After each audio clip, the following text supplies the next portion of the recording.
ബ്ലസ്സി എന്ന് പറഞ്ഞ സംവിധായകന്റെ പ്രത്യേകത എന്ന് പറഞ്ഞാൽ നമ്മൾ നല്ല മൈൻഡിൽ പോയിരുന്ന് കണ്ട നമ്മുടെ മൈൻഡ് മൊത്തം ഡിസ്റ്റർബ് ചെയ്ത് വല്ലാതെ ഇമോഷണലി കണക്ട് ആക്കി നമ്മൾ കരയിപ്പിച്ച് വിടുക. അതാണ് മൂപ്പരുടെ സ്റ്റൈല്.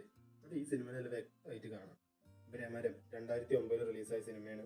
ലാലേട്ടൻ നായകനായി അഭിനയിച്ച്, പിന്നെ സുരേഷ് മേനോൻ എന്ന് പറഞ്ഞ ഹിന്ദിയിൽ മെയിനായിട്ട് കുറേ സിനിമകളിൽ അഭിനയിച്ചിട്ടുള്ള ഒരു ആക്ടർ അഭിനയിച്ചിട്ടുണ്ട്. ഈ സിനിമയിൽ ആദ്യത്തെ മലയാള സിനിമയായിരുന്നു. ഇവിടെ അഭിനയിച്ചിട്ടുണ്ട്. മുരളി ഗോപി, ഭൂമിക ചൗള, പിന്നെ ലക്ഷ്മി സമയം ഒരുപാട് പേര് സിനിമയിൽ അഭിനയിച്ചിട്ടുണ്ട്. എല്ലാവർക്കും നല്ല നീറ്റായിട്ട് പെർഫോം ചെയ്യാനുള്ള ക്യാരക്ടർ ഉണ്ടായിരുന്നു. സ്റ്റോറി വൈസ് ആണെങ്കിലും നല്ല അടിപൊളിയായിട്ട് പോകുന്ന സ്ക്രീൻ പ്ലേന് കറക്റ്റ് ടൈമിംഗ് ആണ് ഈ സിനിമയ്ക്ക്. അതായത് ഇത്ര മണിക്കൂറിനുള്ളിൽ കറക്റ്റായിട്ട് സ്റ്റോറി പറഞ്ഞ അവിടെ ലാഗ് ഇല്ലാതെ കൊണ്ടുകൊണ്ട് നല്ല മനോഹരമായ സോങ്സ് ആണ് ഈ സിനിമത്തെ. മോഹൻ സിത്താരയാണ് സിനിമയുടെ മ്യൂസിക് ചെയ്തിരിക്കുന്നത്. ഇതിലെ പാട്ടുകളൊക്കെ നല്ല രസമാണ് കേൾക്കാൻ പറ്റും. അണ്ണാറ കണ്ണാവ, കുഴലോതും പൊന്നിങ്ങളെ, അങ്ങനെ ഒരുപാട് നല്ല പാട്ടുകളുള്ള ഒരു സിനിമ കൂടിയാണിത്. ഇതിൽ ഭൂമിക ചൗളയെ കാണാൻ നല്ല ലുക്കാണ് കേട്ടോ. ഭയങ്കര ഒരു ഭംഗിയോ നല്ലൊരു നാടൻ ലുക്ക് തോന്നും നമുക്ക് ഈ സിനിമ കാണുമ്പോൾ. പിന്നെ ഈ സിനിമയെ പറ്റി പറയുകയാണെങ്കിൽ, നായകന് ചെയ്യാത്തൊരു കുറ്റത്തിന്റെ പേരിൽ ശിക്ഷ അനുഭവിക്കുക, ശേഷം അത് അയാളുടെ ഭാവിയിൽ വീണ്ടും ഒരു പ്രശ്നമായിട്ട് വരും. അത് ശരിക്കും ചെയ്തവരെ തേടി അയാളുടെ കുടുംബത്തിന് മുന്നിലെങ്കിലും അത് തെളിയിക്കാൻ വേണ്ടി, താൻ തെറ്റുകാരനെല്ലാം തെളിയിക്കാൻ വേണ്ടി ശ്രമിക്കുന്ന ഒരു സിനിമയാണിത്.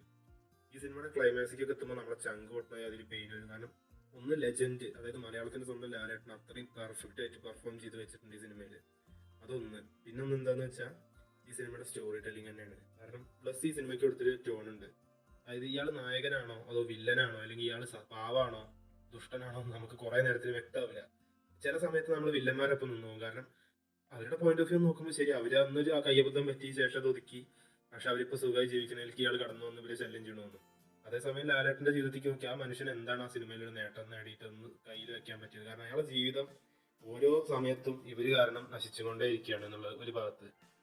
അങ്ങനെ ഈ സിനിമ നമ്മൾ കാണുമ്പോൾ നമുക്ക് ഒരുപാട് ആലോചനകൾ വരും.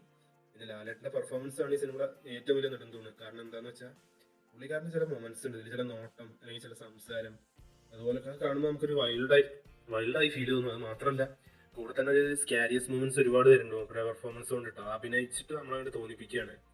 അതേപോലെ തന്നെ ഈ സിനിമയിൽ മുരളി ഗോപി ആണെങ്കിലും ശരി, ബാക്കിയുള്ളവരാണെങ്കിലൊക്കെ ഇതിന് ഈക്വലായിട്ട് കൂടെ നിന്ന് കട്ടക്ക് സപ്പോർട്ട് ചെയ്തുള്ള പെർഫോമൻസ് ആണ്.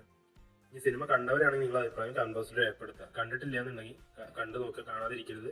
One of the best film in Blessy's career. Please watch.